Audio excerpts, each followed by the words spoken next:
Primetime news this evening. Police make arrest after major gun find at Kingston Wharves. JLP stands firm on push to make Portmore the 15th parish. And coroner's court delivers open verdict in Manchester businessman's death.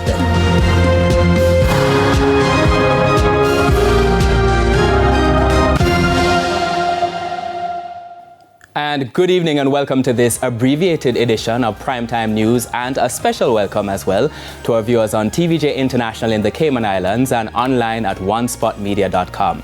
I'm Archibald Gordon. With a preview of what's to come in business news, here's Andrea Chisholm. Archie, the Bank of Jamaica will be keeping the policy interest rate at 6%. I'll have that and more in the business day.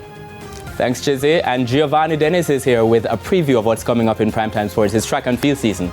Yes, indeed, Archibald, and there were some blistering times last night in the 100-meter finals, including one record for the Class 3. I'll have the details of that, plus so much more of what's happening at the Boys and Girls Championships at the National Stadium. And because we're going back to live coverage of those championships, there will not be any weather report this evening, but there will be sports commentary as well as E-Prime. But before we go to the break, the feedback question. This evening, we're asking what more can be done to sustain the low murder rate in the St. James Police Division. And of course, as always, you can share your comments online. Facebook.com/Television Jamaica, and you can post on X at TVJ News Center. Stay with us, the news in detail, right after the break.